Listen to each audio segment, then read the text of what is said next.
Ce webinaire vous est présenté par Madame Vicky Villiard, agronome, conseillère en phytoprotection et en régie biologique au Club Durasol Drummondville Incorporé.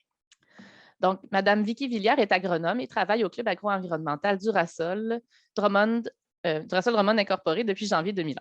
Elle a développé une expertise en agriculture biologique, notamment grâce à une formation en agriculture biologique de 2009 à 2011. Elle est membre de différents comités techniques, dont la commission de phytoprotection. Et depuis 2009, elle fait partie de l'équipe de conseillers régionaux en phytoprotection offrant le service de mentorat. Rejoignons maintenant Madame Villiard pour sa conférence. Je vous cède la parole. Bon matin à tous. Je tiens à remercier le comité là, pour l'invitation, puis en même temps, vous offrir quelques outils qui vont être possibles d'utiliser au niveau de la gestion intégrée des ennemis de culture. Évidemment, je ne suis pas nécessairement au fait de tout ce qu'il peut y avoir. J'ai essayé de sortir le plus d'outils possible. Je vais vous mentionner deux situations qu'on va regarder ensemble puis voir un peu les outils qui peuvent être utilisés pour les traiter. C'est sûr qu'il y en a d'autres, fait qu'à ce moment-là, ce n'est pas uniquement ceux-là, mais je vous en propose quelques-uns dans le but de vous aider là, au niveau de la GIEC. Alors, comme Marie-Ève le mentionnait, dans le fond, la GIEC, qu'est-ce que c'est? Parfois, ça peut faire peur parce qu'on a l'impression qu'il y a beaucoup d'attentes envers ça, mais c'est dans le fond, c'est des petits éléments qui peuvent être mis en pratique par le conseiller dans le but d'aider l'entreprise agricole à améliorer ses pratiques. Dans le fond, ça ne prend pas nécessairement grand-chose. Parfois, ça peut être uniquement de regarder au niveau de la rotation des cultures qui est la base, au niveau mettons par exemple du travail de sol ou des pratiques à différents moments dans la saison qui peuvent être utilisées dans le but d'essayer de limiter l'impact négatif là, des éléments qui pourraient avoir justement un effet sur la perte de rendement ou la diminution de la croissance ou avoir des effets néfastes là, sur ce qui est du revenu aux producteurs en fin de saison. J'aime bien ce petit tableau-là qui permet de voir justement, quand on parle de lutte intégrée, c'est sûr qu'évidemment, on va viser à y aller à titre préventif. C'est sûr que parfois, on va arriver devant le fait accompli, puis là, à ce moment-là, il va falloir y aller avec un traitement curatif. Par contre, si c'est quelque chose qui est connu, puis à ce moment-là, qu'on peut y aller à titre préventif, c'est sûr que ça va favoriser justement la mise en place de différentes techniques dans le but de limiter l'infestation, que ce soit maladie, mauvaises herbes ou insectes, et d'aller si on veut aider à l'augmentation de rendement du producteur sans nécessairement y aller avec des applications de produits chimiques qui souvent vont être la dernière étape en lutte intégrée. Ce qu'on veut faire, ça va être idéalement d'utiliser des pratiques, des techniques ou des produits qui vont être le plus inoffensifs possible, autant pour l'environnement que pour le producteur. Parce que veut pas, il faut quand même penser aussi à la santé du producteur. Le fameux tableau de la GIEC, les 5 étapes y sont présentées. Dans le cadre de mes 2 exemples que je vais vous présenter ce matin, toutes les étapes vont être identifiées dans le haut de votre écran à droite. Ça va vous permettre de suivre un peu l'évolution au niveau des étapes, voir quels outils vont être utilisés, puis comment est-ce qu'on peut les intégrer dans la réflexion ou l'accompagnement avec le producteur. Fait qu'évidemment, les 5 étapes, ça va être la connaissance, qui est la principale, étant donné que si on veut vraiment bien contrôler ou favoriser, si on veut, les bonnes pratiques dans le but de limiter l'infestation, ça va être de le connaître. Après ça, il va y avoir la prévention. Qu'est-ce qu'on peut faire pour remédier à ça? Le suivi au champ, ce qui est très intéressant parce que dans le fond, ça va être le suivi au champ qui va un peu nous permettre d'identifier la problématique, mais également de voir si les pratiques appliquées vont avoir un impact direct ou du moins s'il y a quelque chose qui se passe, comment on peut réagir. Ensuite, il va y avoir les interventions. Qu'est-ce qu'on va faire avec ça? Le suivi, la 5e étape, va être vraiment importante parce que c'est là qui va nous permettre de faire un wrap-up justement sur qu'est-ce qui a été fait, qu'est-ce qui a été recommandé ou qu'est-ce qui n'a pas été fait, qu'est-ce que ça a eu comme impact sur la culture, le rendement ou même le revenu du producteur. Fait que sans plus attendre, on va commencer tout de suite avec le premier exemple qui est, dans ce cas-ci, une maladie. Fait que dans le fond, je vais vous présenter un peu un cas, par exemple, dans ce cas-ci, c'est Sclérotinia dans le soya. Fait que ça peut être quelque chose qu'on va avoir observé au courant de la saison directement chez le producteur ou bien ça va être quelque chose qu'on va avoir eu comme feedback là, en fin de saison par le producteur quand ça a été le temps de battre. Il a pu observer la présence de la maladie. Fait qu'à ce moment-là, qu'est-ce qu'on fait dans ce temps-là? Fait qu'au niveau du coffre à outils, évidemment, on est au Québec. Fait qu'il y a des beaux outils ici même au Québec, mais on n'est pas loin de l'Ontario. Puis en Ontario aussi, ils ont quand même de beaux outils là, à utiliser ou du moins à consulter. Fait que j'aime bien faire, si on veut, une vision d'ensemble de tout ça. Dans ce cas-ci, là, pour l'exemple concret de ce matin, on parle de sclérotinia. Fait que c'est sûr que le sclérotinia, bien, on peut aller chercher l'information directement sur le site de Iris Phytoprotection, où est-ce qu'on va avoir des fiches, justement, soit de la maladie dans ce cas-ci ou des insectes, avec des informations pertinentes, soit le cycle de vie, comment le faire pour le contrôler, qu'est-ce qui peut être appliqué comme méthode alternative. Le RAP va nous permettre, le réseau d'avertissement phytosanitaire va nous permettre également d'avoir une bonne source d'informations sur différentes problématiques, que ce soit par des fiches techniques qui vont être vraiment détaillées ou bien par les communiqués qu'on va recevoir régulièrement tout au long de la saison pour voir s'il y a eu des infestations spécifiques de déclarer, si oui, dans quelle région. Fait que ça nous permet d'avoir un feedback un peu de ce qui se passe autour de notre région et savoir si c'est quelque chose qui va être envisageable prochainement dans notre coin. Guide agronomique en grande culture, que ce soit en version papier ou électronique, c'est un document qui est quand même intéressant. Comme je disais tantôt, l'Ontario, c'est pas loin, fait que ça nous permet d'avoir de l'information pertinente, à savoir l'identification soit d'insectes, maladies. Il y a plusieurs sujets là, qui sont touchés là, directement dans ce document-là. Fait que si je reviens à mon exemple concret de ce matin, qui est le sclérotinia, bien, c'est sûr qu'à ce moment-là, on sait que, bon, principalement, là, en visitant différents sites, bien, ça va être un champignon qui va survivre en surface sur les résidus environ à 3 à 5 ans ou même 10 ans. Fait que ça va être quelque chose qu'on va chercher à prévenir au niveau de la rotation, dans le but justement de ne pas avoir à faire une culture de haricots ou de soya collée ou en dedans de 2 ans pour éviter que la contamination se fasse et qu'on perpétue la maladie directement dans les cultures. C'est une maladie qui va se développer au courant de la saison en fonction des conditions météo qui vont être favorables, soit des conditions humides, des conditions chaudes. Fait qu'à ce moment-là, la maladie va se développer.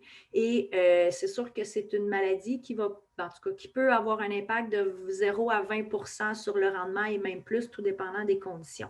Fait que c'est quand même une maladie qui a un impact directement, si on veut, sur le revenu du producteur et même sur son portefeuille. Fait que si jamais, là, dans le cas de la sclérotinia, c'est des informations qui sont assez faciles à trouver parce que c'est une maladie qui est courante ici. Sinon, à ce moment-là, quand c'est quelque chose qui est peut-être moins évident, ça peut être intéressant d'aller consulter aussi le livre des maladies en grande culture au Canada. C'est un livre qui est bien fait, qui nous détaille vraiment l'ensemble de la maladie, à savoir quand est-ce qu'elle se développe, de quoi ça a l'air, c'est quoi les symptômes, puis il y a des belles photos aussi couleurs. Fait que ça aussi, c'est un document qui peut être intéressant à regarder dans le but d'identifier quelque chose qu'on a pu observer au champ. C'est toujours aussi de prendre en considération, c'est quelle période dans la saison où est-ce qu'on va observer ça? C'est quoi les éléments déclencheurs? Est-ce que c'est un travail de machinerie? Est-ce que c'est l'entrée d'une machinerie justement dans le champ qui a amené quelque chose?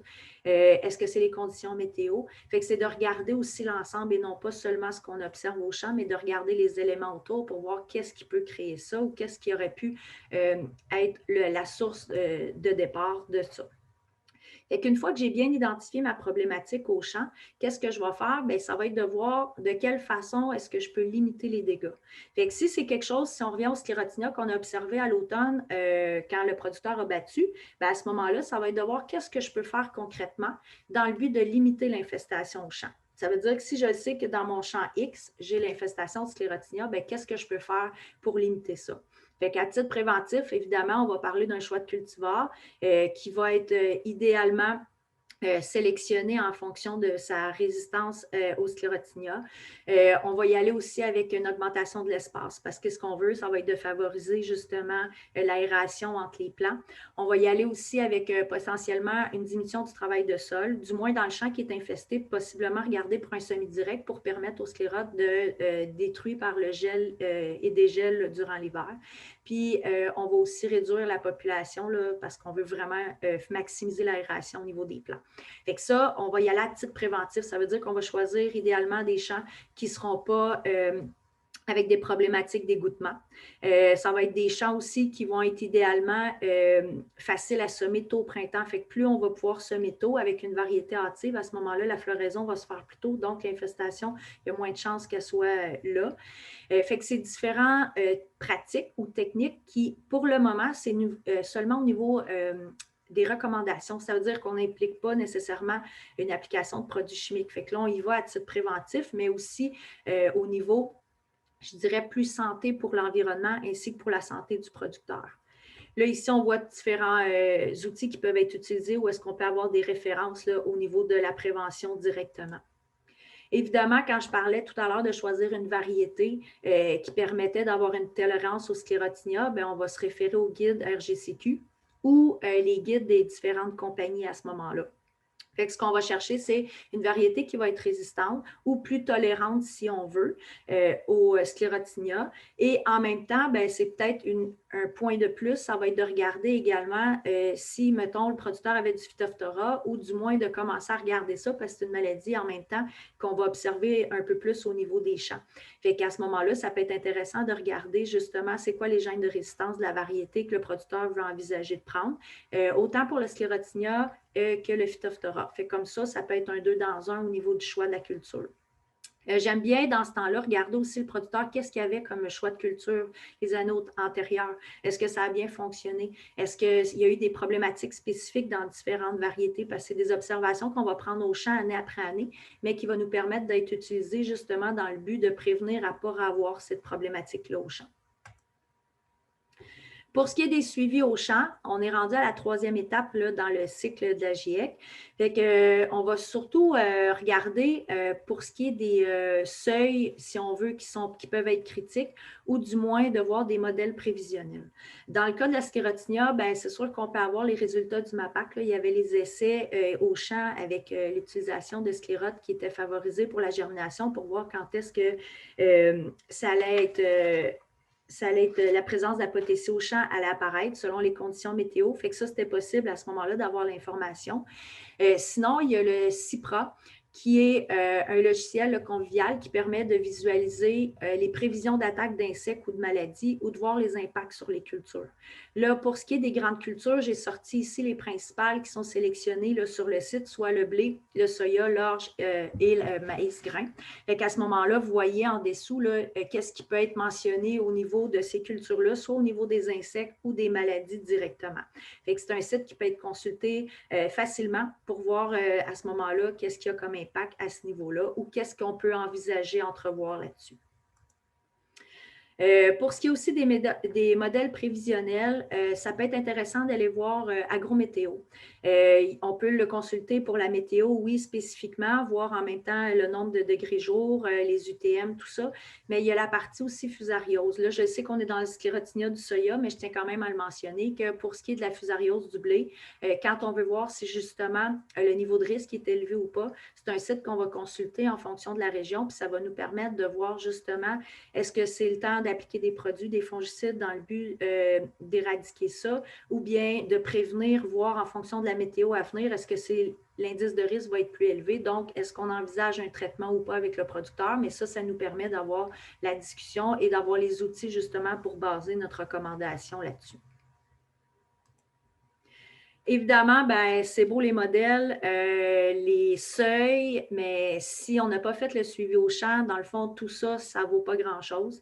Fait que, évidemment, il faut que les bottes soient dans le champ. Il faut que les yeux soient ouverts. Il faut qu'on soit en mode observation. Qu'est-ce qu'on y voit au champ? C'est quoi les conditions météo avant et à venir? Dans le cas du sclérotinia, c'est de voir le stade de la culture pour voir on est à quel stade, qu'est-ce que j'observe au champ, est-ce qu'on a déjà un début de dommage, est-ce que je peux voir quelque chose qui va s'en venir justement juste par mes observations. Fait que ça va être quelque chose qui va être intéressant. En même temps, on tient aussi en considération l'historique du producteur. C'est-à-dire que si le producteur, c'est sa 2e année de soya, puis l'année auparavant, il y avait déjà du sclérotinia dans son champ, on va le prendre en considération pour l'année en cours. Fait que ça va être un suivi qui va peut-être être plus spécifique ou plus rigoureux à ce moment-là dans des champs vraiment visés par le producteur. Dans le cas du sclérotinia, c'est quelque chose qu'on va pouvoir en mesure d'observer avec la mousse blanche sur le bord de la tige, avec les sclérotes, les crottes de souris dans la tige, puis le plant qui va dessécher. Par contre, si on fait affaire avec des symptômes qui sont différents, que ce ne serait pas du sclérotinia, que ce serait autre chose, mais qu'on n'est pas en mesure de l'identifier directement au champ, soit avec les guides, soit avec Internet, peu importe.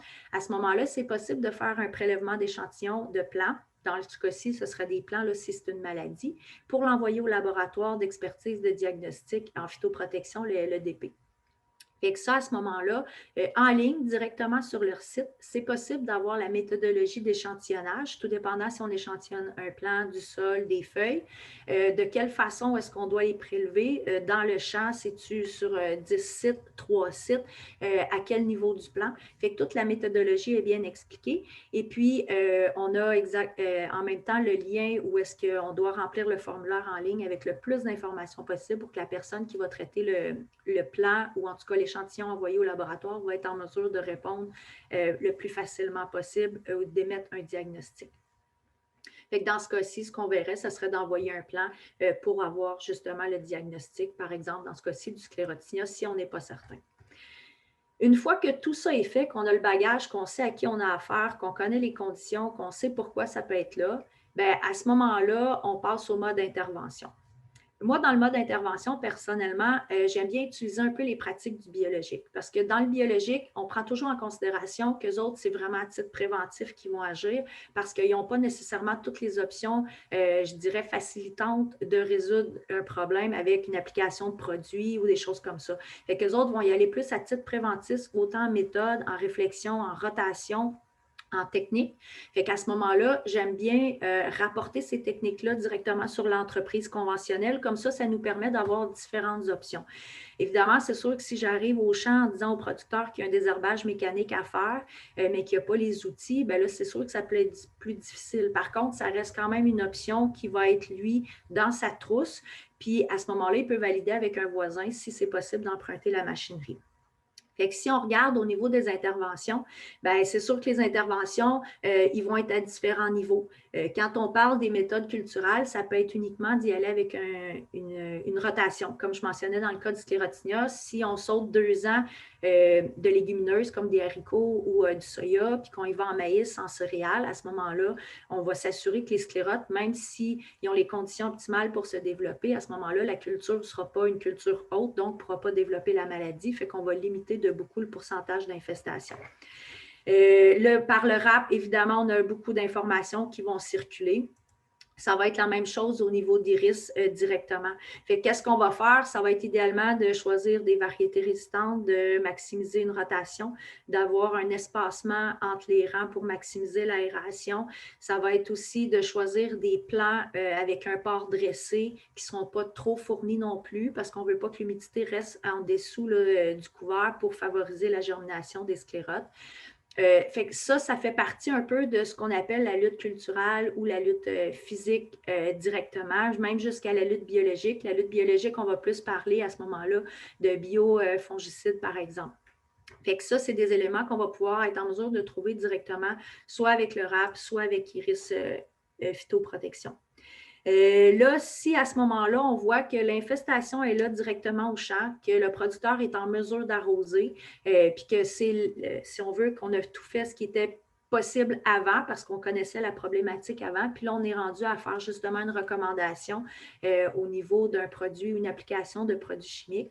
Bien là, on peut aller consulter directement Sage Pesticides. Ce que ce logiciel-là va nous permettre de faire, ça va être de sélectionner, là, on le voit en haut à gauche, là, en fonction de la culture, qu'est-ce qu'on veut y appliquer. Dans ce cas-ci, ce sera un fongicide. Au niveau du champ, pour la sclérotinia, à ce moment-là, on va avoir une liste de produits qui peuvent être appliqués. Fait que ce qui est intéressant à ce moment-là, c'est de voir les différentes possibilités. Là, c'est sûr, dans ce cas-ci, on dirait qu'il y en a trop, il faut que je vois un peu, mais pour choisir une problématique, pour choisir, c'est-à-dire une application, à ce moment-là, c'est de valider qu'est-ce que le producteur a fait auparavant.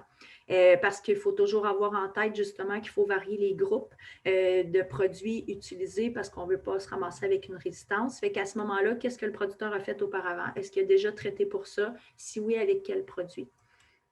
Dans ce cas-ci, on va être en mesure de trouver directement sur le site là, les informations pertinentes. Comme là, dans ce cas-ci, si je cliquais sur Acapella, à ce moment-là, je vais avoir directement la fiche du produit commercial. Si on va cliquer sur le plus, on va avoir l'information sur les produits composant le traitement. Et si je vais cliquer directement sur la matière active, à ce moment-là, je vais avoir la fiche de la matière active. Fait qu'on peut voir là, que dans ce cas-ci, on a accès au groupe ainsi que l'indice de risque pour la santé et pour l'environnement. Fait qu'à partir de là, on est en mesure d'avoir toute l'information rapidement. Un guide qui est vraiment intéressant, c'est une mine d'or au niveau des renseignements concernant les maladies et les insectes, le guide de protection en grande culture. Fait que ça, à ce moment-là, on va avoir accès aux produits qui vont être appliqués soit pour le contrôle des insectes ou des maladies. Dans ce cas-ci, pour la sclérotinia, c'est-à-dire, je vais être en mesure d'obtenir l'information sur les différents produits en fonction des doses, puis les recommandations appliquées directement aux produits. C'est un peu l'équivalent du même guide, mais pour les herbicides qu'on utilise souvent, sauf que là, dans ce cas-ci, ça va être spécifique aux insectes et aux maladies. Dans ce cas-ci, ce qui est intéressant, c'est que la partie de gauche, là, on voit, c'est les méthodes de lutte intégrées. Dans ce cas-ci, il n'y a rien d'indiqué. La page que moi j'avais retenue, il n'y avait rien d'indiqué. Mais dans le guide, on peut voir différentes recommandations qui peuvent être mises en pratique dans le but d'améliorer la lutte intégrée directement chez l'entreprise. Agrométéo, évidemment, ça va être un site qui va être à consulter, au même titre que pour voir la météo en cours, qu'est-ce qui s'en vient également pour savoir est-ce que les conditions vont favoriser justement l'augmentation de la problématique ou les conditions vont être limitantes pour l'infestation. Au même titre que si à ce moment-là, on passe en mode intervention, à savoir est-ce qu'on fait une recommandation de produit, bien là, est-ce que ça vaut la peine ou est-ce que je dois y retourner pour faire un suivi avant la recommandation ou bien est-ce que ma recommandation va pouvoir être applicable ou bien il annonce par exemple dans le cas d'une application de fongicide, mais qu'après ça, il annonce uniquement de la pluie et que ce ne sera pas possible par le producteur. Donc, c'est le fun de consulter ça pour pouvoir vraiment backer nos recommandations et être à l'aise avec. Fait qu'évidemment, suite à l'année où est-ce qu'on a fait le suivi, qu'on a fait des recommandations, qu'on a mis en place des choses avec le producteur, bien, c'est toujours de faire l'évaluation à l'automne. Fait que ce soit les visites au champ pour voir qu'est-ce que ça a donné, les tournées de batteuses aussi pour voir est-ce qu'il y a eu un impact au niveau du champ ou est-ce qu'il y a eu un impact au niveau du rendement. Fait que dans le fond, ça va être quelque chose qu'on va faire au courant de l'année, mais jusqu'à l'automne. Ça va permettre aussi d'avoir une discussion avec le producteur pour savoir qu'est-ce qui a fonctionné, qu'est-ce qui n'a pas fonctionné et expliquer pourquoi ça n'a pas fonctionné. Ça va nous permettre aussi de chiffrer justement si pendant le courant de la saison, on a modifié des choses. Bien, à ce moment-là, ça va nous permettre de les chiffrer monétairement. Est-ce que ça a eu un impact positif ou non sur le bilan financier de l'entreprise? Fait que ça, c'est quelque chose qui est intéressant. À ce sujet-là, c'est toujours possible de consulter Rotation Plus, qui va nous permettre de voir un peu les différentes recommandations de façon monétaire. C'est-à-dire, si j'ai changé la rotation du producteur, ça nous permet de comparer sa rotation antérieure avec la nouvelle rotation.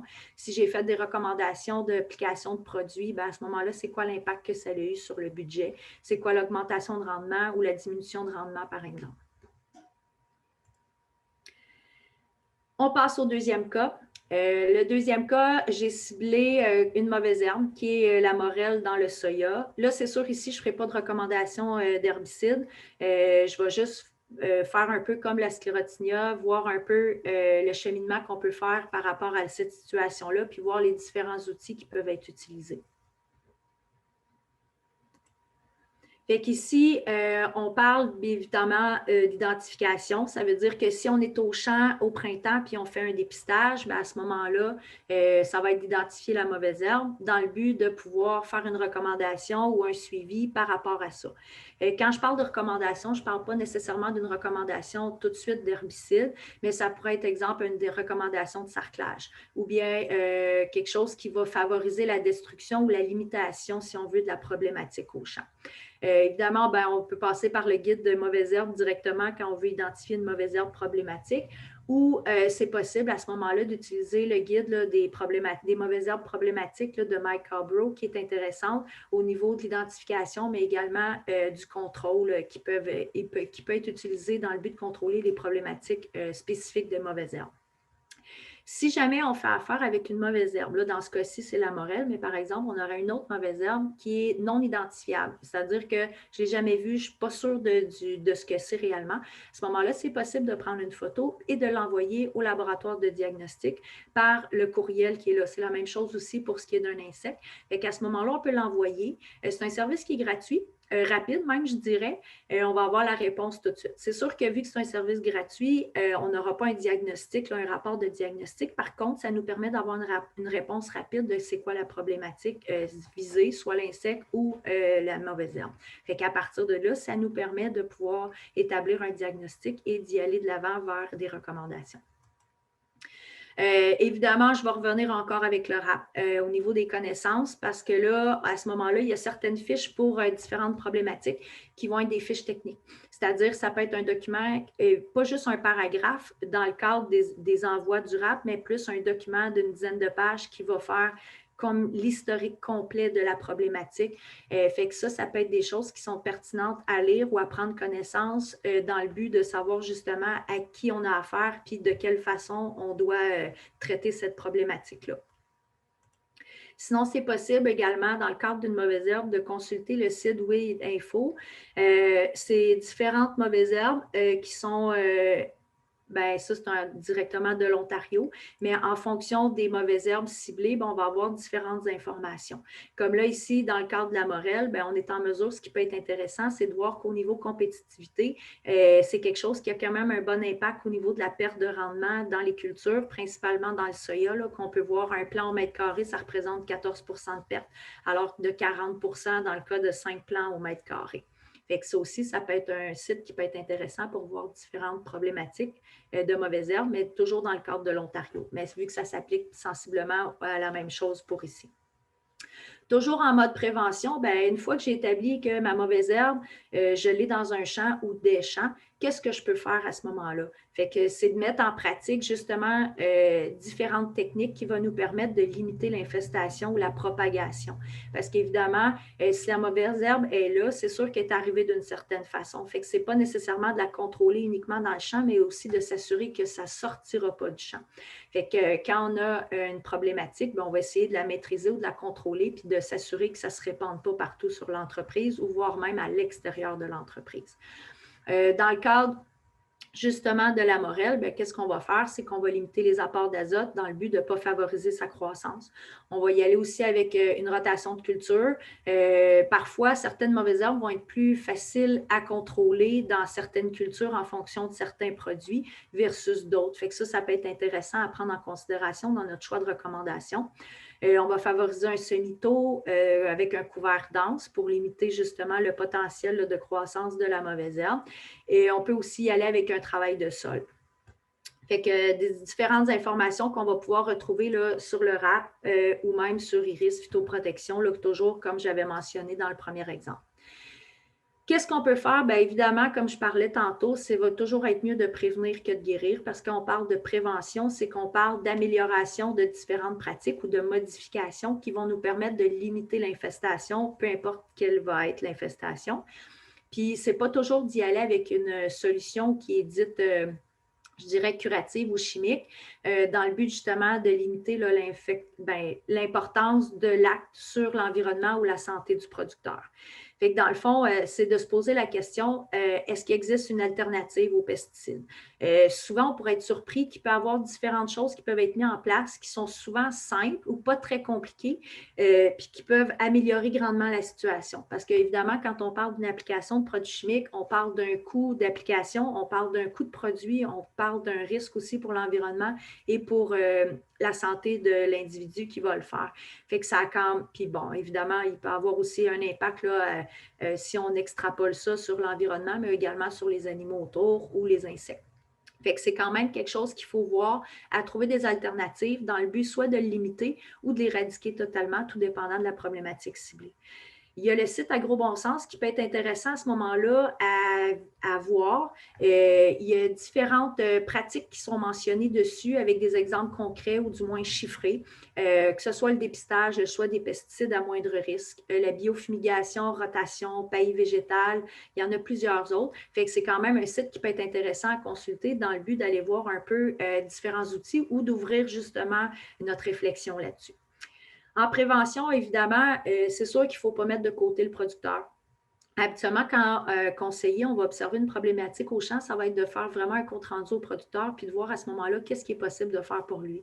Nous autres, c'est sûr que c'est possible d'apporter des alternatives, des solutions autres que, mettons, l'application de produits chimiques, mais c'est de voir aussi avec le producteur, est-ce que ça correspond à ce que lui, il peut faire? Est-ce que c'est, si je recommande un désherbage, est-ce que c'est un outil qui a si je recommande, exemple, de maximiser une rotation en impliquant une culture X, mais que lui, cette culture-là est inappropriée dans sa ferme, où il ne peut pas nourrir ses animaux avec, où il y a moins de chances de le vendre, où il n'y a pas les outils pour le faire à ce moment-là, c'est l'importance d'inclure la discussion avec le producteur dans le but d'aller chercher le maximum de solutions, idéalement à peu de frais. Évidemment, quand on parle de faire les suivis au champ, c'est toujours important de relever c'est quoi le stade de la culture. Parce que quand on voit une problématique X, bien, ça peut être pertinent de faire une régie différente, mais c'est toujours de l'identifier dans le temps. Tantôt, je mentionnais que ça peut être intéressant de voir c'est quoi les conditions météo, passées et à venir pour mieux comprendre pourquoi la situation est là, mais également de la situer dans le temps. C'est-à-dire que la mauvaise herbe est apparue à tel stade. Est-ce que c'était avant ou après le semis, avant ou après un traitement? Est-ce qu'il y a eu un sarclage ou pas? Fait que de connaître le stade de la mauvaise herbe va être aussi une information importante pour que si j'ai une recommandation à faire, bien, que je sois en mesure de le déterminer dans le temps en fonction du stade de la mauvaise herbe et de la culture principale. Fait qu'on peut identifier, bon, au niveau du maïs ainsi qu'au niveau du soya, c'est quoi le stade pour permettre de bien cibler aussi c'est quoi l'impact de ma problématique à ce stade-là. Si on fait référence aux mauvaises herbes, souvent, on va dire que, bon, ben, le maïs, idéalement, entre 3 et 8 feuilles, il faut que le champ soit sensiblement propre pour avoir un moins d'impact négatif sur le rendement. Dans le soya, ça va être en 1 et 3 feuilles trifoliées. Fait que tout dépendant de la culture, on va chercher à avoir des champs qui sont sensiblement propres pour limiter l'impact sur le rendement. Par contre, il faut quand même garder en tête que même si le champ est propre à ce niveau-là, bien, idéalement, il faut aussi penser que si, exemple, on se rapproche du soya à 3 feuilles trifoliées, puis que là, à ce moment-là, on a vraiment une autre poussée de mauvaises herbes, bien, que si on se dit, ah, mais c'est pas grave, on est sorti du stade de 3 feuilles du soya, donc l'impact sur le rendement est moins, oui, peut-être, mais à ce moment-là, on se dirige aussi vers une augmentation de la banque de semences de mauvaises herbes au champ. Fait que c'est quand même quelque chose qui est à garder en considération là, au niveau de notre réflexion ou de la recommandation à faire avec le producteur. Pour ce qui est du suivi au champ, toujours, bien, évidemment, on va s'assurer dans le cadre d'une mauvaise herbe de savoir justement la problématique qu'on a au champ. C'est quoi l'impact sur le rendement? Fait que tantôt, je n'avais parlé dans le cadre du soya, la morelle, elle va avoir un impact là, de perte de rendement de 14 pour un plant au mètre carré ou de 40 pour 5 plants au mètre carré. Ça, évidemment, c'est des mauvaises herbes qui lèvent en même temps que la culture. Fait que le rendement, à ce moment-là, il peut être affecté de différentes façons, soit par la présence de une ou plusieurs mauvaises herbes si jamais le contrôle ne se fait pas au bon moment. Là, ici, je donnerai un exemple, par exemple, un producteur qui va faire une seule application de glyphosate le plus tard possible en saison. À ce moment-là, c'est sûr qu'il risque d'avoir une bonne partie de la flore laurentienne dans son champ, fait que c'est sûr que le rendement va déjà avoir eu un impact, est impacté, c'est-à-dire par la présence des mauvaises herbes, étant donné que l'application de pesticides va se faire plus tard en saison. À ce niveau-là, bien évidemment, il va y avoir le suivi au champ, va nous permettre également de peut-être suspecter une résistance possible. Il ne faut jamais mettre ça de côté ou de prendre pour acquis que c'est impossible. Quand on fait le suivi au champ, ce qu'on va faire, ça va être de voir justement les applications de pesticides qui peuvent avoir été faites, de revenir suite à l'application pour voir est-ce que ça a bien fonctionné, est-ce que les mauvaises herbes sont bien contrôlées. S'il en reste au champ à ce moment-là, quel type de mauvaises herbes reste? Est-ce que c'est normal de les voir ou bien si c'est vraiment une lacune du produit qui a été appliqué qui permette que ces mauvaises herbes-là soient présentes? Si dans le cas de, par exemple, la morelle, je verrais que le champ est propre au complet, toutes les mauvaises herbes ont été vraiment affectées, voire sont mortes suite à l'application, mais que j'ai quelques plants à ce moment-là qui survivent encore, qui sont maganés, mais que je vois que c'est reparti. Puis ce n'est pas nécessairement une lisière, mais plutôt aléatoire au champ. Bien là, à ce moment-là, je pourrais peut-être suspecter une résistance des mauvaises herbes.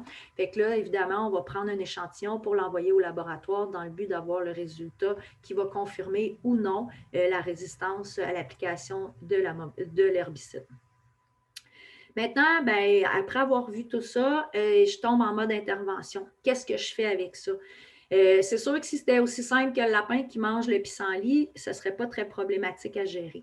Par contre, ça ne peut pas être tout le temps aussi simple. Puis, je ne parle pas nécessairement d'une application nécessaire en produits chimiques. C'est sûr que si on y va avec des recommandations, comme je disais tantôt, de modification de rotation, choix de semences ou des pratiques culturelles différentes, ça va être des recommandations qui vont être facilitantes autant pour moi en tant que conseiller qu'applicables pour le producteur. Parce que lorsqu'on passe à une recommandation d'herbicide, bien évidemment, moi, ça va me demander plus de temps pour faire la recommandation et backer la recommandation et l'application du producteur aussi par la suite.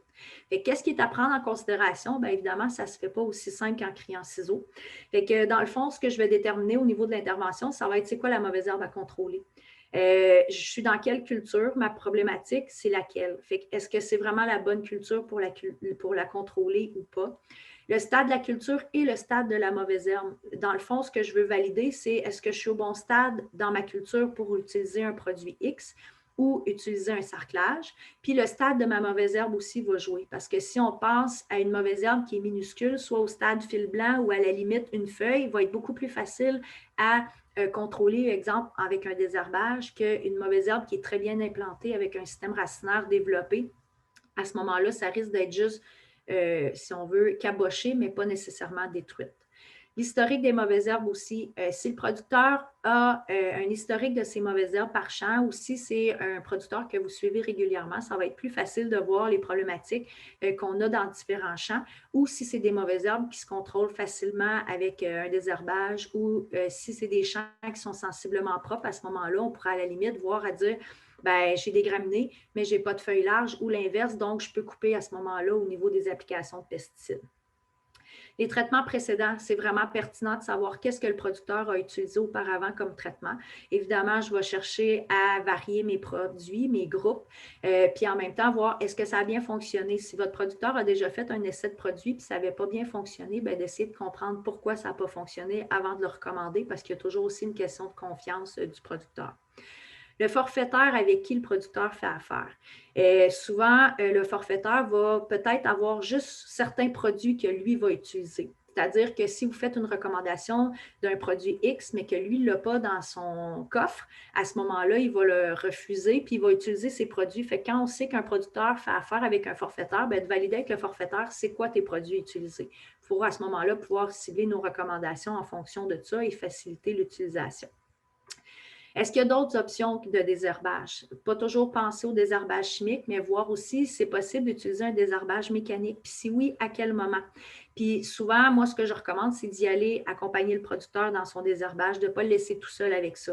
Ce n'est pas parce qu'on recommande un passage de peigne ou d'un passage de doigt cresse avec le sarcleur que nécessairement le producteur va être en mesure de bien le faire. Fait qu'être là présent pour faire l'ajustement et voir justement si ça a un impact positif ou si ça ne vaut pas la peine à ce moment-là. Moment du désherbage, bien évidemment, si je recommande un désherbage, exemple mécanique, puis qui annonce après ça une semaine de pluie, je ne suis pas certaine que la pratique va être efficace. Idéalement, on va s'assurer qu'il y ait 1 à 2 journées de gros soleil et de chaleur pour être sûr que les mauvaises herbes soient complètement détruites.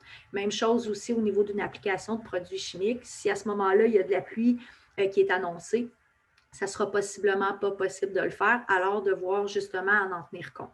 Les restrictions au niveau de la rotation, fait que quand je fais mes applications, bien, est-ce que j'ai des restrictions au niveau de la rotation, au niveau du produit aussi? Est-ce que c'est quelque chose qui va me limiter dans la rotation habituelle du producteur?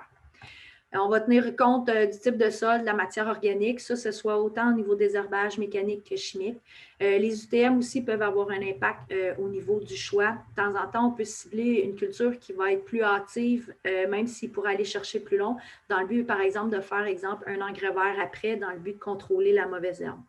Le délai avant la pluie va être important. Le délai aussi avant de retourner au champ pour faire les suivis, il faut en tenir compte. principalement au niveau des applications d'herbicides. S'il y a une dérive, est-ce que le producteur est équipé pour faire le travail en bonnes conditions? Est-ce qu'il y a les bonnes buses? Est-ce qu'ils vendent beaucoup la journée qu'il va le faire? Fait que ça aussi, c'est des choses à prendre en considération.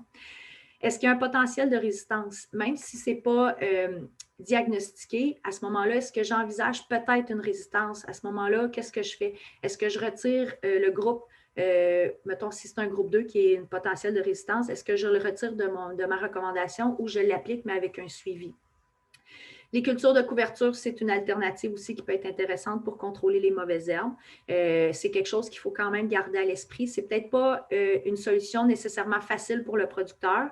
Par contre, ça peut être quelque chose qui va être intéressant. C'est sûr que si on compare une culture de couverture à un traitement chimique, le traitement chimique va être efficace, c'est direct, c'est tout de suite, tandis que la culture de couverture, pas nécessairement aussi efficace. Elle va avoir un coût qui nécessairement ne sera pas aussi rentable que le produit chimique pour le producteur. Par contre, il faut le voir aussi sur l'ensemble de la rotation ou de l'entreprise. Parce que faire une culture de couverture, ça va apporter des bénéfices qui ne sont pas nécessairement les mêmes ou qui ne sont pas nécessairement facilement chiffrables directement comme une destruction avec un herbicide. La rotation des cultures, évidemment, on en tient compte, autant pour l'application de produits chimiques que augmenter les rendements avec une rotation autre que maïs, maïs, maïs ou maïs, soya. Fait que dans le fond, ce qu'il faut retenir, ce n'est pas très compliqué, c'est quoi le meilleur moment pour détruire la mauvaise herbe et dans quelle culture. Parce que parfois, ce n'est pas nécessairement la culture dans laquelle on est l'année même, mais peut-être de voir l'année suivante la culture qui serait idéale dans le but de le contrôler. Si on passe par Iris Phytoprotection, évidemment, on va être en mesure d'aller chercher de l'information sur la problématique. Dans ce cas-ci, la morelle, bien, on peut voir à titre préventif et également au niveau de la répression. Fait que ça peut être différentes techniques ou pratiques qui vont être utilisées dans le but de la contrôler. C'est sûr que si j'ai de la morelle, ce que je vais chercher à faire, c'est d'éviter de la répandre ailleurs, d'éviter de perdre les grains puis de les amener dans d'autres champs ou de les laisser au sol dans le but que ça se reproduise ou qu'on augmente notre banque de mauvaises herbes. Ce qu'on va chercher à faire aussi, c'est de limiter la fertilisation dans le but de ne pas améliorer, si on veut, son potentiel de croissance. Puis pour la réprimer, que ce soit avec un travail de sol, avec la rotation, ou même à ce moment-là, devoir semer des cultures plus tôt pour avoir une meilleure compétition pour la mauvaise herbe. Toujours en mode intervention, on peut voir aussi avec le RAP qu'il y a différentes possibilités de pratiques qui peuvent être mises en application pour ça, au même titre que faire un paillis ou une couverture très dense dans le but de compétitionner la morelle pour éviter qu'elle s'implante bien ou du moins qu'elle ait plus de difficultés à maximiser sa croissance. Et en même temps, ce qu'on peut voir, c'est justement la lutte chimique. On le sait que la morelle est résistante au groupe 2. Certains plants vont l'être, fait que c'est de faire attention quand tantôt je parlais d'un possible potentiel de résistance. À ce moment-là, c'est de le prendre en considération, même si on n'a pas le résultat sur l'entreprise, mais en tenant compte qu'il y a un potentiel, à ce moment-là, de ne pas nécessairement cibler nos recommandations de produits chimiques vers ça.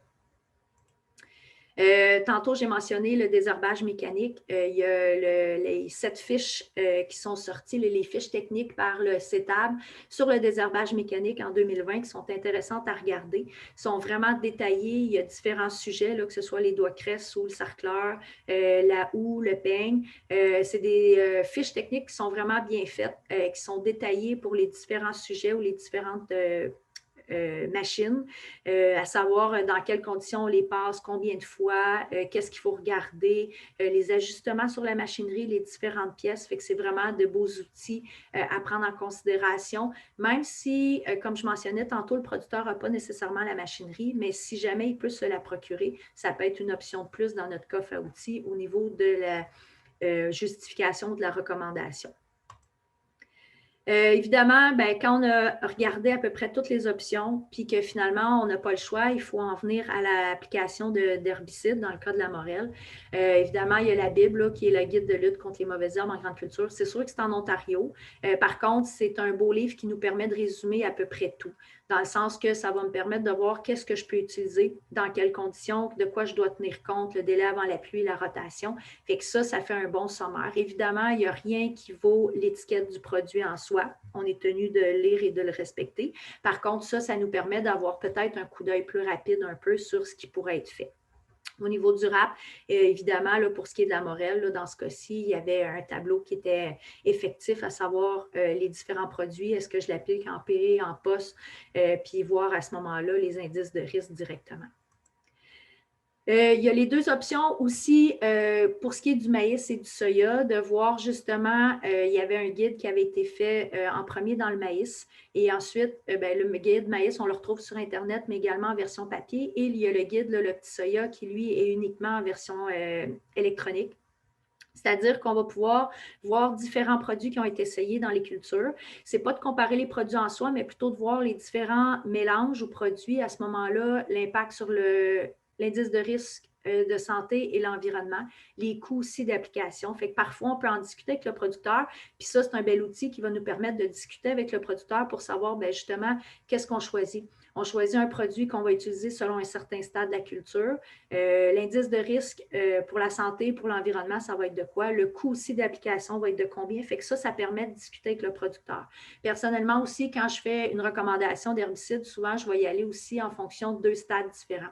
Surtout quand le producteur n'est pas sûr de la période où est-ce qu'il va l'appliquer, c'est toujours important de lui permettre d'avoir des options, soit pour la période d'application, soit tôt ou tard en saison, ou bien les produits utilisés pour que, bon, comme on a vu cette année, il y a des produits qui n'étaient pas facilement obtenables. Les vendeurs ne les avaient pas en stock. Là. Il y a eu quelques manques à ce niveau-là. Fait qu'à ce moment-là, ça permet aux producteurs d'avoir une autre option dans ce cas-là. Comme j'ai mentionné tantôt, évidemment, le guide de Mike Carbrough, c'est les problématiques avec des mauvaises herbes spécifiques qui sont plus coriaces, plus difficiles à gérer. Fait que dans le petit guide ici, là, il y a les solutions possibles et les comparatifs, dans le fond, au niveau de l'efficacité du produit. Dans le temps, mais également le pourcentage de contrôle en fonction d'un certain nombre d'essais. Fait que ça, c'est un document qui est, selon moi, une petite bible aussi à consulter quand on a des problématiques de mauvaises herbes spécifiques puis qu'on ne sait pas nécessairement de quelle façon les gérer. Évidemment, ici, on peut passer par sage, un peu comme tantôt avec le sclérotinia, de voir justement en fonction de la culture, le stade, de quelle façon qu'on veut le contrôler au niveau chimique. À ce moment-là, c'est quoi notre problématique? Là, on va avoir accès justement aux produits qui peuvent être utilisés en fonction des doses et en même temps, on a accès à l'IRE, l'IRS en fonction des doses qu'on va utiliser. Puis, on va être en mesure d'obtenir aussi l'impact sur l'environnement, mais également avoir aussi l'option de l'équipement de protection et toute l'information qui va être pertinente à remettre aux producteurs avec notre recommandation. Fait que ça, parfois, ça peut être un site qui est intéressant à consulter pour aller chercher l'information pour savoir qu'est-ce qui est le plus dommageable entre les deux, qu'est-ce qui est le moins pire, puis à ce moment-là, voir qu'est-ce qu'on peut voir, comment on peut présenter ça au producteur ou comment en discuter avec le producteur. Comme je mentionnais tantôt, là, en fonction des mélanges aussi, ça va être possible d'avoir l'IRE, l'IRS. Fait que quand je présente une proposition au producteur d'arrosage dans le but de contrôler, par exemple, dans ce cas-ci, la morelle, à ce moment-là, je vais être en mesure de lui remettre l'IRE, l'IRS, voir l'impact aussi sur qu'est-ce que ça a aussi sur l'environnement autour, soit sur les poissons, soit sur les insectes ou les oiseaux. Évidemment, comme je mentionnais tantôt, l'étiquette prime, ça va être le document officiel. Fait que pour aller chercher les étiquettes, on peut passer directement par Santé Canada ou aller chercher, comme montré tantôt, directement sur IRIS. Par contre, Santé Canada, la recherche se fait assez facilement. Fait qu'on peut avoir accès directement à l'étiquette, la lire, pour avoir l'information à mettre soit sur notre recommandation dans le but de mettre toutes les informations ou de simplement en discuter avec les producteurs. Il y en a qui vont avoir certaines restrictions au niveau des applications, soit comme je mentionnais avec la matière organique ou les délais avant la pluie. Fait que ça, c'est des informations qu'on va être en mesure de trouver directement sur les étiquettes de produits. Il y a un beau tableau qui est tous les herbicides. C'est sûr qu'il n'est pas si récent, là, il date, mais par contre, c'est un tableau qui nous permet d'avoir tous les groupes d'herbicides. Fait que c'est quelque chose qui peut être intéressant à avoir à proximité pour voir un peu les produits qui sont appliqués par le producteur à ce moment-là, de s'assurer qu'il y a une rotation qui se fait d'année en année et de champ en champ. Fait que si c'est toujours les mêmes groupes qui sont utilisés sur le maïs, sur le soya, puis que c'est souvent c'est seulement les deux cultures qui sont utilisées, c'est sûr qu'à ce moment-là, on peut envisager une résistance potentielle. Fait qu'en ayant accès au tableau, que ce soit ce tableau-là ou dans le guide des mauvaises herbes, des herbicides, c'est-à-dire, ou sur les étiquettes, c'est d'avoir en tête justement les groupes qui sont utilisés? Est-ce que c'est répétitif ou redondant sur l'entreprise ou bien le producteur s'assure de faire une rotation de ses produits? Une Bible qui avait été faite par Daniel Bernier, là, une formation sur les herbicides de A à Z, se retrouve sur le bureau virtuel des clubs conseils. C'est un document de 225 pages qui est vraiment intéressant. On traite des herbicides de A à Z, dans le sens les produits, sur quoi ils ont différentes informations sur les produits, puis en même temps, voir aussi c'est quoi l'impact des produits sur les mauvaises herbes. Fait que selon les groupes, à ce moment-là, qu'est-ce que je vais voir comme dommage sur les mauvaises herbes pour savoir de quelle façon ça a son contrôle et l'impact que ça va avoir en combien de temps. Fait que s'il y a un document qui est à connaître ou à prendre connaissance puis vous ne l'avez pas fait, celui-là, c'est vraiment un petit bijou, là.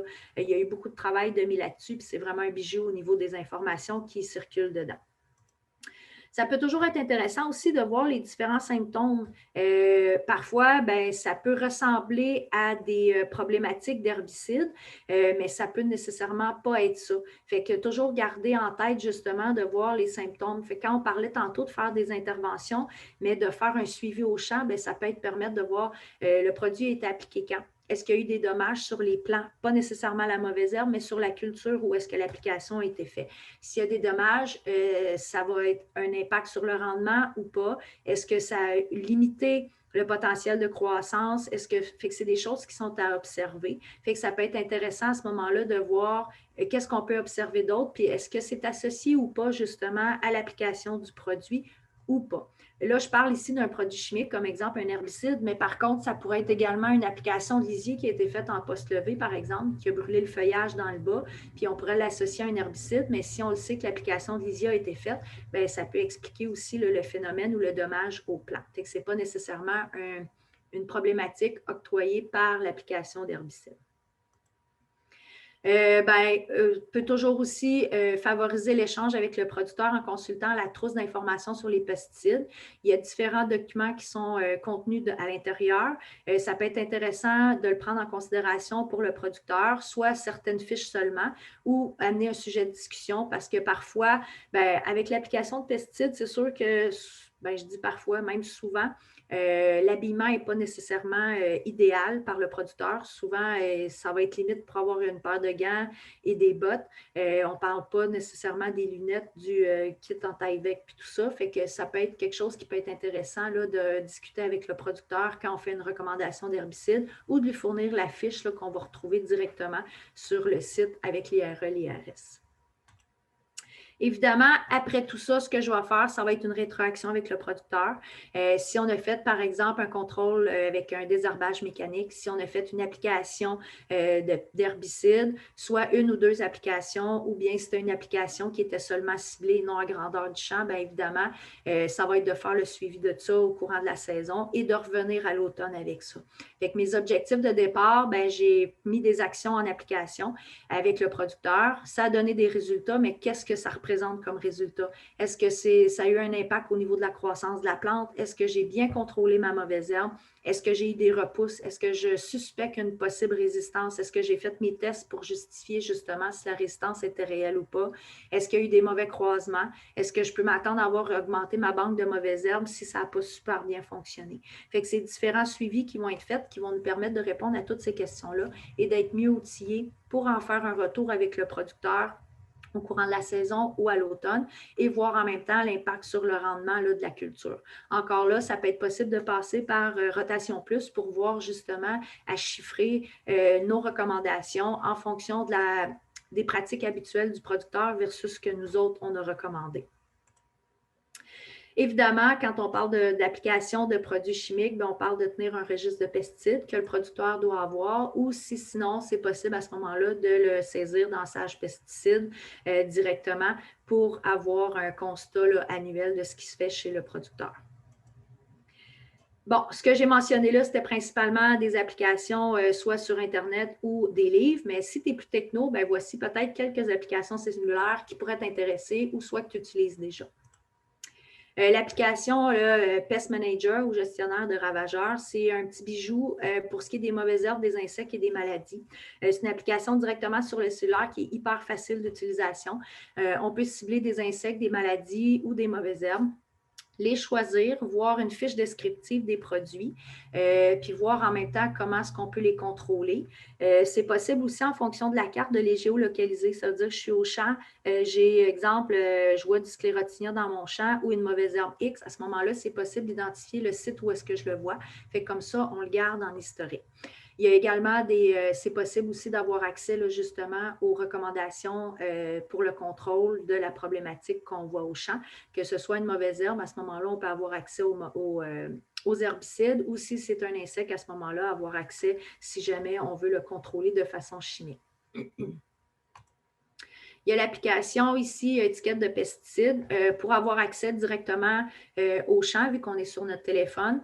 Si je cherche une étiquette d'herbicide, par exemple, le producteur m'a dit avoir répandu, appliqué un produit, mais que je ne suis pas au courant de ce produit-là, il est nouveau, je ne le connais pas. Je peux faire une recherche facile directement sur mon téléphone pour savoir c'est quoi le produit, c'est quoi le stade d'application, c'est quoi les conditions d'application, les doses. Fait qu'à ce moment-là, c'est facile en passant directement par là. La recherche se fait bien, on arrive directement sur la fiche du produit, l'étiquette. Fait qu'à ce moment-là, c'est même possible de faire une recherche là, dans l'étiquette sur le cellulaire pour savoir trouver l'information qu'on veut concrètement. Évidemment, quand on parle de recommandations, des choses au champ, évidemment, l'agriculture passe avec la météo. Fait que c'est bien de savoir un peu qu'est-ce qu'on peut s'attendre comme conditions météo. Fait que moi, personnellement, j'utilise Storm Radar. Il y a également Radar Pluie. C'est deux applications qui sont intéressantes, qui sont vraiment bien détaillées. Dans le cas de Storm Radar, c'est en temps réel. Fait qu'on a accès à un 8 heures avant et un 8 heures après pour savoir un peu qu'est-ce qui s'en vient comme météo. Puis quand je parle de météo, ce n'est pas juste savoir s'il fait soleil ou c'est nuageux, mais on parle des conditions d'humidité, de vent, les degrés, tout est vraiment détaillé. On peut géolocaliser, cibler des champs spécifiques, puis à ce moment-là, avoir les conditions météo qui y sont associées.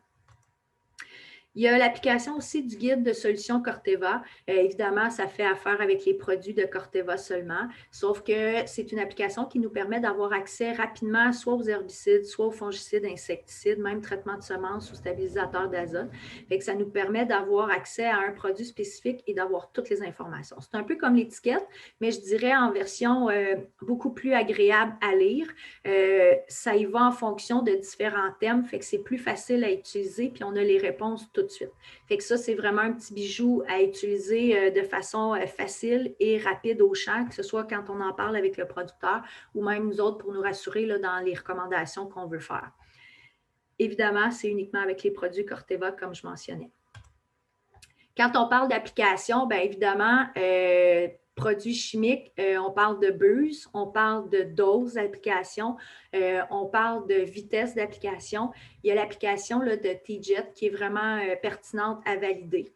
En fonction du produit qu'on va appliquer, là, comme il y a ici dans la partie de gauche, on va être en mesure de cibler quand est-ce qu'on le fait, c'est quoi qu'on va appliquer comme produit, qu'est-ce qu'on cherche comme action, puis à ce moment-là, en fonction de l'espacement des buses, la vitesse, la dose d'application, ils vont nous suggérer des types de buses. Fait que parfois, le producteur va fonctionner avec des buses qui sont génériques ou même nous autres, on n'est peut-être pas en mesure d'avoir nécessairement toutes les connaissances là-dessus, mais avec ça, c'est facile à ce moment-là d'aller cibler différentes buses qui vont être optimales dans le but d'utiliser le produit qu'on a en tête. AdFeed Advisor, ça va être une application qui va être intéressante pour voir un peu l'état du nombre de pucerons dans le champ. Fait qu'on peut faire les relevés de pucerons, les saisir directement dans l'application et en même temps, quand je parle de pucerons, là, on fait affaire aussi avec les ennemis naturels. Là, puis en fonction du stade de la culture, bien, on va avoir notre moyenne là, qui va être comptabilisée directement. Fait que ça peut être un outil qui peut être intéressant pour faire le suivi du puceron. Pour ce qui est du guide des grandes cultures, comme je mentionnais tantôt, là, qui est sur les maladies, les insectes, on parle d'une application qui devrait être disponible en 2022. Fait que peut-être regarder pour l'utiliser sur le téléphone directement. Évidemment, ben, il ne faut pas oublier qu'on n'est pas tout seul. Oui, on fait affaire avec le producteur. Évidemment, c'est l'équipe de base, le conseiller producteur. Avec le producteur, on va pouvoir voir les problématiques, lui faire comprendre, les expliquer, mais en même temps, voir qu'est-ce qui peut être fait au champ dans le but de limiter les dégâts ou quelles applications on peut faire, soit au niveau choix de rotation de culture, plante de couverture, taux de semis. Fait que c'est de faire affaire avec le producteur pour maximiser les possibilités de limiter les infestations avant de se rendre aux applications de produits chimiques. Évidemment, le vendeur et le forfaitaire, il ne faut pas les mettre de côté. J'aime bien faire affaire avec le vendeur parfois pour voir qu'est-ce qui se passe ailleurs. Parfois, je peux voir une problématique chez un producteur, mais en discutant avec le vendeur, on voit aussi que c'est répété ailleurs, pour exemple, une variété dans une culture. Sinon, avec le forfaitaire aussi, parce que le forfaitaire fait beaucoup d'entreprises, fait que ça peut nous permettre d'avoir aussi un son de cloche pour ce qui se fait ailleurs. Évidemment, on ne se gêne pas pour consulter nos collègues de travail. Ça peut être, même dans la région, intéressant, étant donné que ça va nous permettre de voir qu'est-ce qui se fait chez les voisins. Conseiller du MAPAC, ça peut être aussi des personnes qui sont pertinentes à consulter à différents niveaux, exemple une mauvaise herbe problématique ou un insecte. Puis le laboratoire de diagnostic aussi peut être intéressant là, à garder en tête, que ce soit pour l'identification de ravageurs ou si on suspecte une résistance, ou même de voir à contacter des chercheurs spécifiquement selon des conditions vraiment marginales à ce moment-là. Si jamais vous vous sentez seul, vous n'avez pas les outils ou vous avez des problématiques spécifiques, je vous invite à vous inscrire au service de mentorat en phytoprotection. C'est un service qui est annuel, qui permet d'être accompagné par un mentor au niveau de la phytoprotection, peu importe le sujet. C'est quelque chose qui est grandement apprécié, autant pour l'accompagnement personnalisé, en fonction des besoins établis par la personne, que les rencontres qu'on a à tous les mardis matins, où est-ce qu'on se fait une rencontre virtuelle pour discuter de qu'est-ce qu'il y a actuellement, qu'est-ce qu'on observe. Puis vu que c'est provincial, c'est le fun de voir qu'est-ce qui se passe ailleurs. Moi, j'ai une problématique X dans mon coin, est-ce que cette problématique-là est répertoriée ailleurs?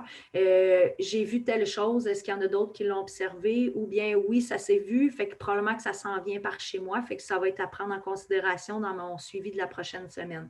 Principalement l'été, évidemment, mais comme là, actuellement, à l'automne, on continue d'avoir les rencontres, mais au niveau, au lieu d'être une fois par semaine, à ce moment-là, on les fait une fois par mois.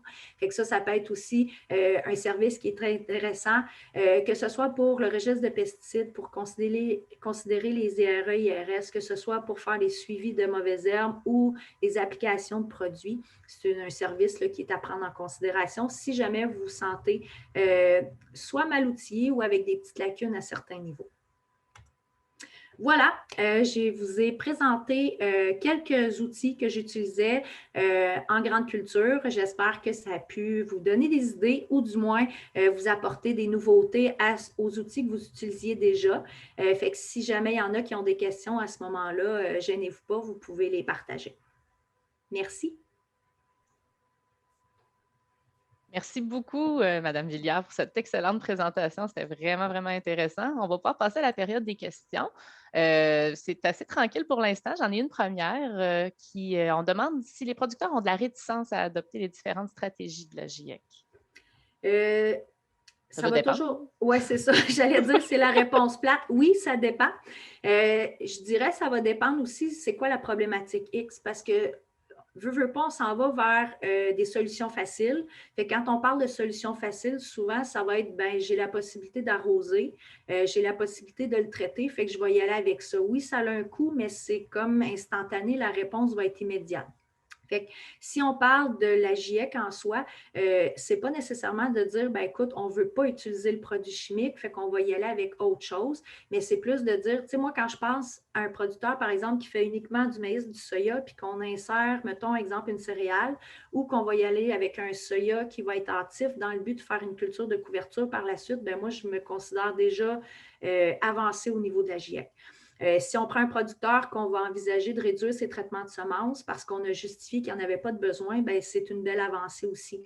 Fait que ça pas nécessairement tout le monde qui va être au même niveau, mais c'est plutôt de s'adapter justement à l'entreprise, à leurs besoins, puis de voir à ce moment-là qu'est-ce qui peut être fait dans ce sens-là. OK, bon, c'est ça. Je pense que ça répond bien à la question. Là, dans le fond, moi, j'en avais quelques-unes, là, vu qu'il n'y en a pas nécessairement d'autres pour l'instant. malgré que je pense qu'il y en a une qui vient d'arriver. Écoutez, oui, je vais la poser parce que je voulais justement le mentionner. Pour le mentorat, est-ce seulement grande culture ou est-ce qu'il y a production maraîchère et fruitière aussi? À ma connaissance, c'est tout. C'est tout. Dans le fond, c'est phytoprotection, fait qu'autant en grande culture qu'en maraîcher. Il y a des conseillers, des mentors là, pour toutes les productions possibles. Bon, c'est ça, parce que je pense qu'effectivement, Mme Surdeck ne l'avait pas mentionné nécessairement là, dans sa Bien, c'est conférence. possible d'aller Je ne suis voir pas certaine. justement sur le site. À ce moment-là, on voit les mentors puis on voit leur sujet d'intérêt. Fait qu'à ce moment-là, on le couvre autant maraîcher que dans les petits fruits, que dans la pomme de terre également, et grande culture. Fait qu'à ce moment-là, peu importe le type de production, là, c'est possible d'avoir un accompagnement là-dedans. C'est bon. Puis il y avait aussi des questions, en tout cas, qui sont faciles à répondre, mais par rapport au Oui d'Info, on a pu passer cet outil-là. Aussi, le bureau virtuel, là, juste vérifier si ces hyperliens-là vont être disponibles dans la liste là, Oui. qui va être. Oui. Bon, parfait. Fait que ça, c'était les questions que j'avais reçues. Sinon, moi, j'en avais une question que j'aimerais poser par rapport à la biosécurité. Est-ce que c'est quelque chose que vous abordez dans vos interventions, le nettoyage de la machinerie, les présences des forfaitaires? Je pensais beaucoup à la sclérotignose, la terre, ça transporte les sclérotes, les mauvaises herbes, on le sait. Oui, on va en parler de plus en plus dans le fond avec les entreprises parce que ce qu'on voit, puis même, là, j'en ai pas parlé dans le cadre de la conférence, mais on parle des forfaiteurs, fait qu'eux autres, en se promenant d'une entreprise à l'autre, oui. On voit même aussi des problématiques qui arrivent qui n'étaient pas sur les entreprises avec les importations de fumier. Fait que ça aussi, c'est des choses qu'on va observer sur l'entreprise. Fait qu'une mauvaise herbe qu'il n'y avait pas antérieurement, mais que là va apparaître. Puis en jasant avec le producteur, on fait le lien que justement, il a importé du fumier, l'amas a été mis là, ça a été pendu seulement dans ce champ-là, puis on ne le voit pas ailleurs. Fait que oui, c'est des choses qu'on va discuter avec le producteur parce que c'est de plus en plus courant. Autant avec le forfaitaire que même les battages. On parle souvent d'arrosage à forfait, mais les battages à forfait aussi, oui. On va s'assurer que la batteuse va être bien nettoyée, que les grains de corps aussi, pour être sûr de limiter le potentiel d'infestation au champ. C'est sûr qu'avant, souvent je vous dis ça là, avec la morelle, avant on avait un champ qui avait de la morelle, on mettait un drapeau à l'entrée pour être sûr que ce soit le dernier champ qui soit traité puis que le producteur le savait. Maintenant, le drapeau va être mis pratiquement dans l'entrée du champ qu'il n'y a pas de morelle parce que tous les autres champs vont en avoir autour. Fait on voit qu'il y a une évolution, mais qu'il faut en prendre en considération. Fait que la biosécurité, on en parlait quand même avant, mais là, je pense que c'est un sujet d'autant plus d'actualité, surtout avec les mauvaises herbes résistantes, parce que ça aussi, c'est quelque chose qui est vraiment un impact. On en parle, mais jusqu'à temps d'avoir le diagnostic de résistance puis de savoir qu'est-ce qu'on fait avec ça. Bien, c'est de faire attention justement, fait que la prévention va passer principalement par là, parce que le producteur a beau tout faire sur l'entreprise pour choisir, mettons, des rotations de groupes d'herbicides, de faciliter son travail de sol, puis tout ça, mais si la mauvaise herbe rentre de l'extérieur par un autre tracteur ou quelque chose comme ça, bien là, à ce moment-là, il avait beau avoir travaillé aussi bien les années antérieures, mais il va avoir la problématique quand même sur son entreprise. Effectivement. Il y a entre-temps une question qui est rentrée. On peut peut-être terminer avec ça, à moins qu'il y en ait une autre toute dernière. On me demande si vous êtes au courant s'il y a un partage de machinerie, un espèce de CUMA pour lutter contre les mauvaises herbes, dans le fond, probablement de la machinerie de désherbage mécanique, des choses comme ça. C'est des choses qui existent dans votre région ou ailleurs.